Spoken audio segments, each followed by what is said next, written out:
In today's video, I'm going to show you how to create a ribbon style lettering. This lettering style is perfect for the holidays. You could do this lettering style for a pretty social media post or a greeting card. If this is something that interests you, keep on watching. Hey, I'm Sonia. Welcome back to my channel.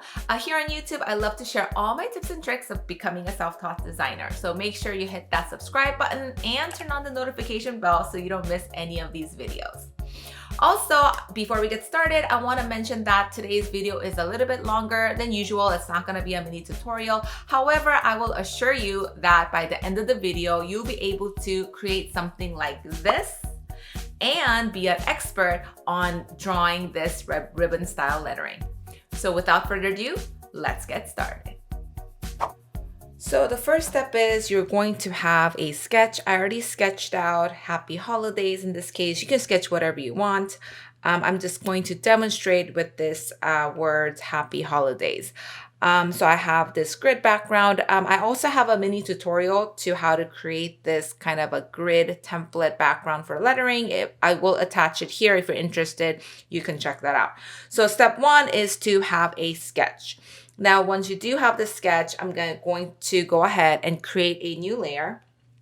And we're going to do the sketch one more time with a monoline and a clean style lettering. So I am going to go ahead and get rid of my grid on the background and lower the opacity of my original sketch.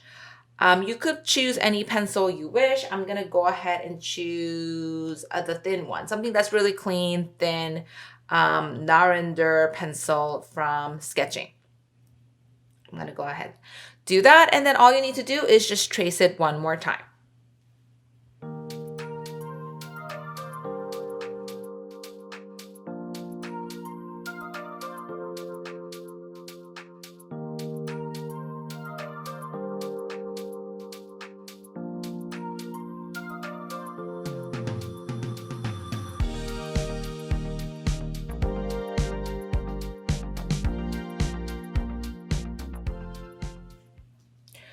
Okay, so once you're done here, we're just going to go ahead and make a duplicate. So I'm just going to go ahead, swipe to the left, duplicate. So we have two layers of the same thing. The one on the top, I'm just going to go ahead and select my select tool right here. And then we're just going to go to the right. And here I'm using the magnetic option. So I know for sure it's going to move exactly to the right without moving. So this blue bar is going to be a guideline for me to tell me that I'm moving exactly 90 degrees, right? So I'm going to go about here. Now, how much do you have to move? It depends on how much you want your ribbon width to be. So from the original here, so I'm just going to get rid of this for a moment. So this is my original monoline lettering. From that point, the new one, this distance from the original to the new one is going to be your distance of a ribbon. Okay, next step, we're going to go ahead and merge the layers. So we have one original layer and then we did another one. We duplicated and moved to the side. We're just going to go ahead and merge it. So click on that and go merge down. So now everything is in one layer. I'm just going to call this a sketch layer. Okay, and then from here, we're gonna go ahead and draw some lines and then get rid of some lines. And it'll make more sense when I start doing it. So this is a ribbon lettering. So I'm gonna go ahead, the edge has to look like a ribbon. So I'm just gonna draw something like this. Oops. Okay, draw something like that, right? And same thing with this edge. So the edges, you're gonna draw this in to look like it's the end of the ribbon, and then this point here where it meets is gonna be the point where the ribbon's getting folded. So I'm just gonna go ahead and extend the line here to kind of fill in the gap. And if you don't like this, you could just erase like that too. See, same thing here. Again, it's gonna get folded, so you would have to fill in the gap here. So this step is really just going ahead, adding some lines and deleting some lines. Point like this, you have to decide how do you want your ribbon to behave. Do you want the ribbon to be on the front of this line, or do you want it to be on the back side? That will determine what you're going to erase. So in my case, I wanted to do it like this bar here going to the front and this line going to the back. If that's the case, then this part shouldn't be showing, right? So I'm going to erase this part. So as if it's going on the front, and then it gets twisted here and then go to the back. And then I want this back side to be in the front. In this case, I'm gonna erase here, right? So you just have to kind of think about how you want your ribbon to behave. So I want it to go this way, this going to the back side, but to the front. And then this part I have to connect like that, right? That's gonna get twisted there and go behind. And then one more time, it gets twisted right here. Like this. So that's all you need to do for this step. You're gonna go through all the letterings and decide which area is gonna come to the front, which area is going to the back, and then the edges looking like a ribbon. So I'm gonna go ahead and do that.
Okay, so this ribbon part, I think it's just a little bit too thick for this small ribbon, so I'm just gonna go ahead and redo this one.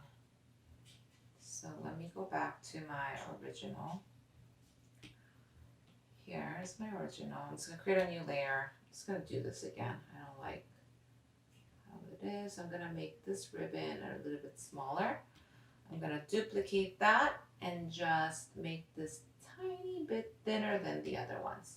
Same process, merge it down, and I am going to connect them, maybe a little bit longer like this. I'll turn off my original sketch layer, and I will finish it up.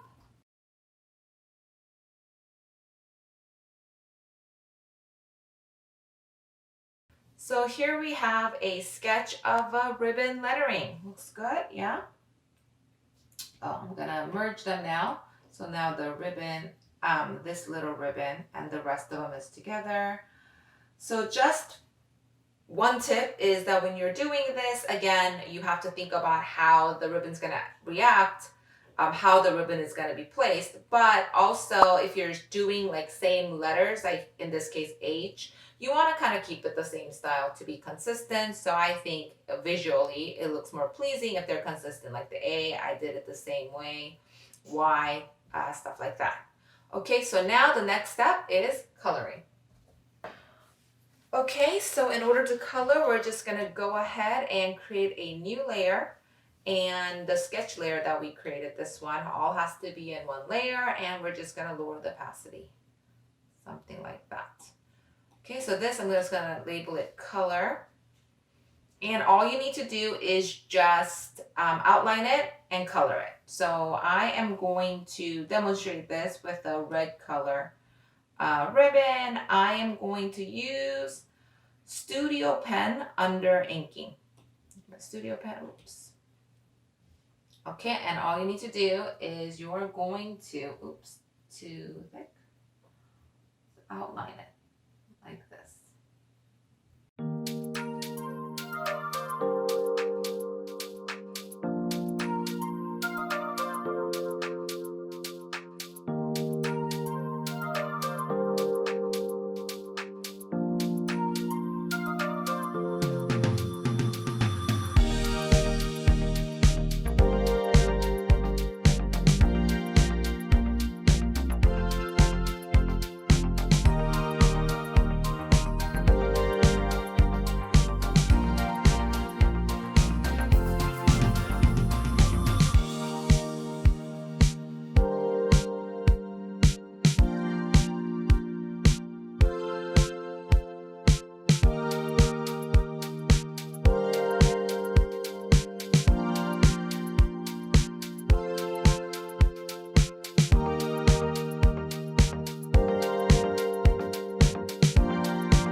All right, so we're done. I'm just gonna go ahead and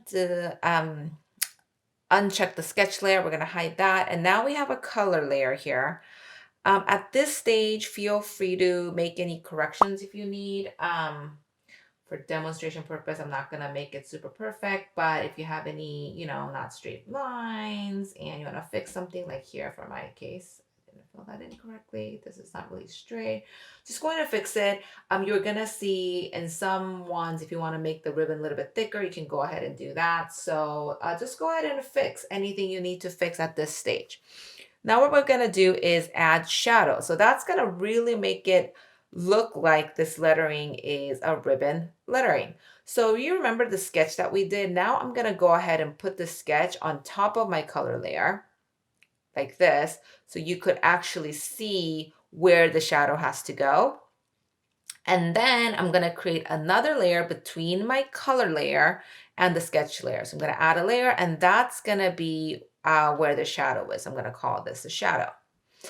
And we're going to use a clipping mask so that the shadow only applies to the color below.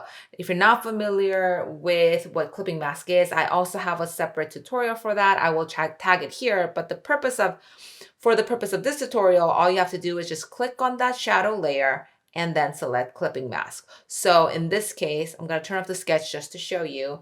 If I were to do anything, draw anything, it'll only apply to this happy holidays, this word, or the layer below it. So that's what the clipping mask is doing.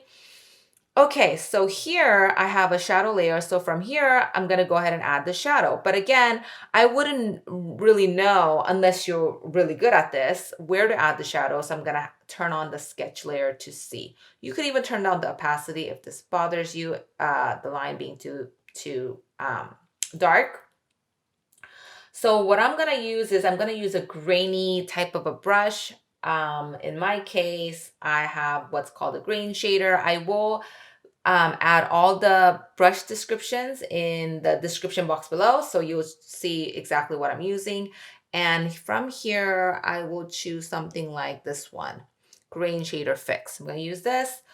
I'm gonna go ahead. So this is the original orange reddish color that I use. I'm just gonna go ahead and select something a little bit darker.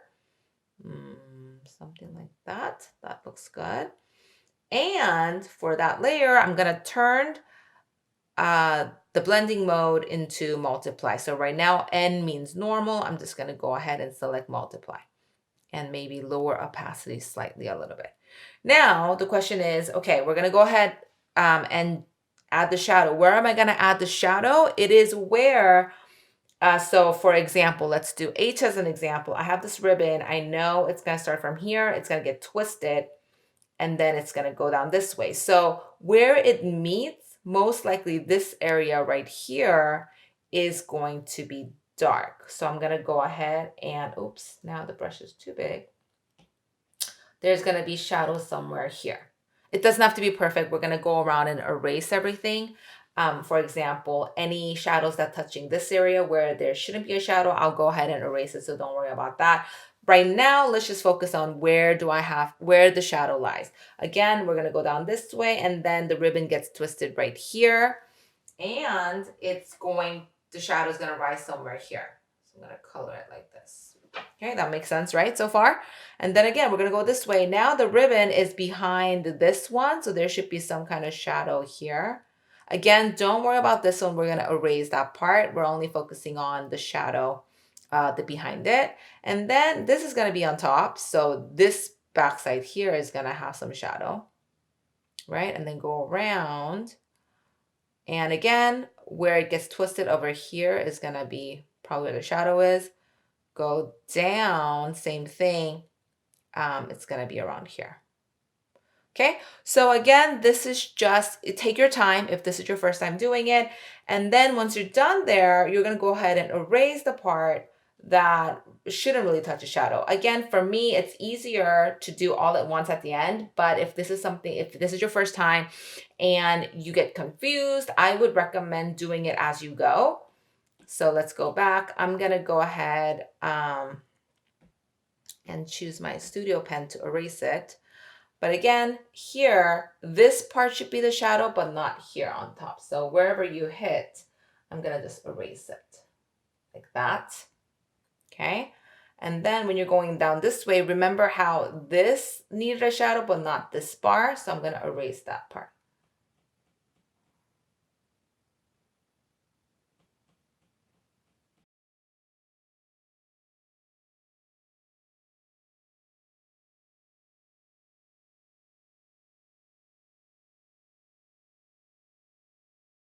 So you see the difference between this guy and this guy, right? So you could see some of the shadows. Now, one thing, and sometimes I get this question, and if you have this kind of problem, so this, I'm going to raise a little bit more here, just to be, oops. And this is your personal preference. Let's say, for example, you see how, I'm just going to clean up a little bit.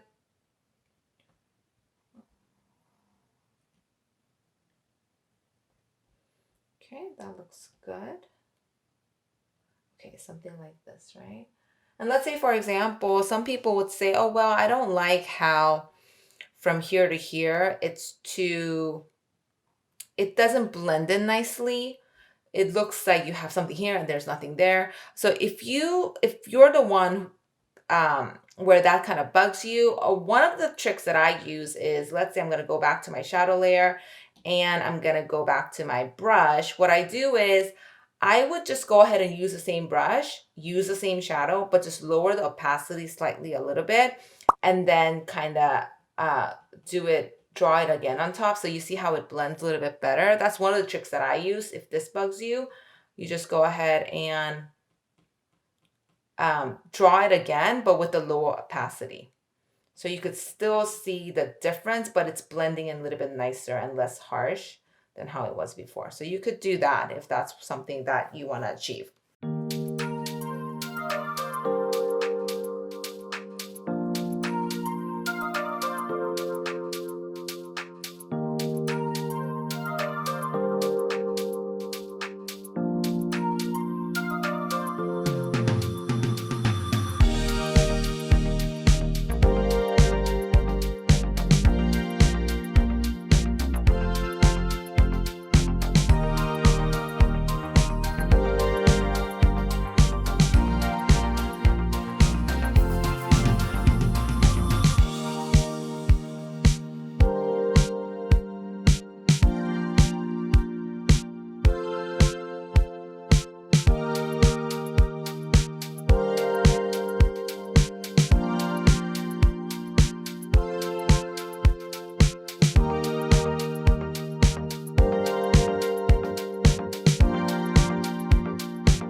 All right, they're all coming together pretty well. So now it looks much better, right?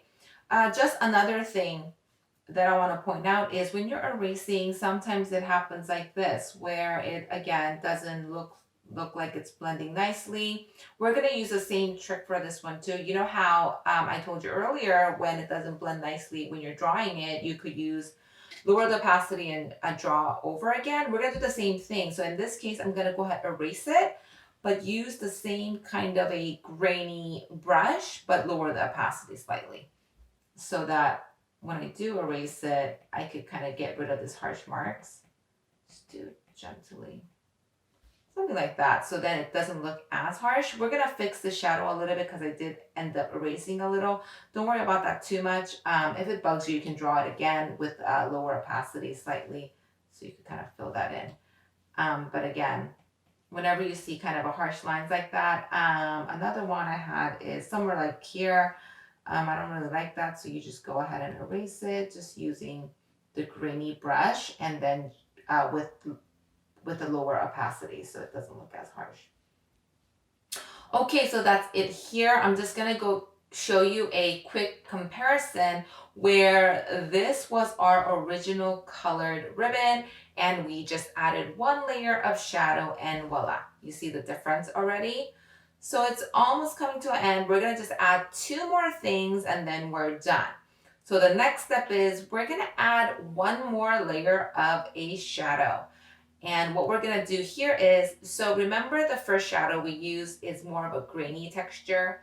The second shadow is gonna be more of a clean line kind of thing, and it will all make sense when I start doing it. So all I'm gonna do is add another layer above the shadow. I'm just gonna call this shadow 2, so you're not confused. We're adding 1 more shadow, same thing, clipping mask. And instead of using a grainy textured brush, I'm just gonna use a clean brush, something like my favorite studio pen. I'll just use this. And what we're gonna do here is we're gonna just add 1 extra layer of shadow very close to where the overlap or the twist is happening. I'm gonna choose something that's a little bit darker than what we chose before. So for example, here we have a ribbon where it kind of twists. So I'm gonna add 1 extra layer. Oops. I'm gonna lower this. Extra layer of the shadow right below exactly where it meets. This can be optional. I feel like it gives you a little bit more depth when you do add this. So you can decide if you like, if you're happy with where you are right now, maybe you can skip to the next step. You can just skip this section. But if you do want that little bit more of a dimension, I recommend you doing this. So now go back to that layer. We're gonna change the blending mode to multiply, just like how we did before. Multiply, and we're gonna lower opacity a little bit so it looks a little more natural. So just adding that extra shadow, I think, and usually that's a little bit more darker than, let's say, this area in real life. So I'm just gonna go ahead and do that. So in this case here too, just where it's meeting here should have that extra shadow. Something like that. So I'm gonna go ahead and do that throughout, wherever, maybe just this area here.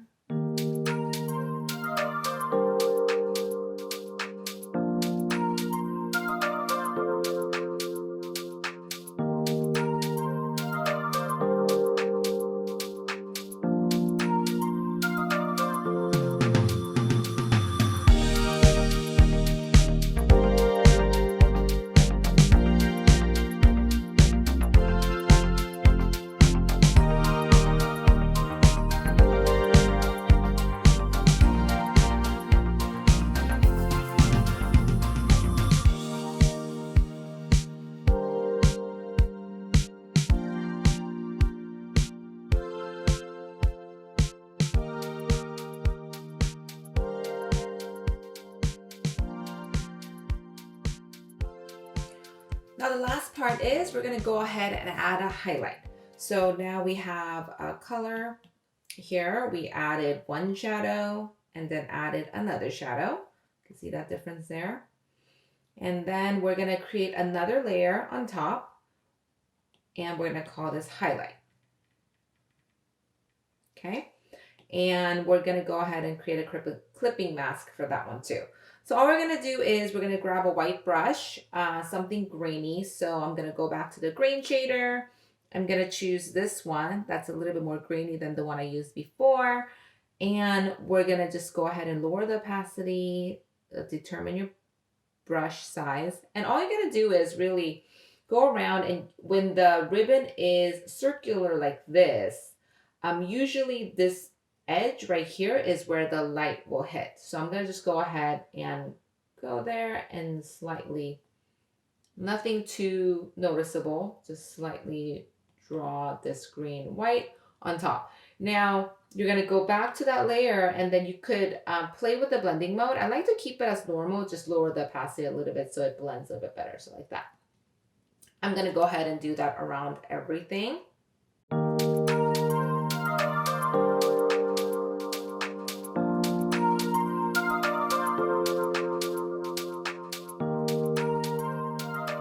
Something like that. So again, it's very subtle, but it does make a difference if you were to do a comparison, having a highlight and not having a highlight. Okay, so there you have it. We're all done. You can use this for your lettering, for your Instagram, make a greeting card, or just a nice little social post that you could do.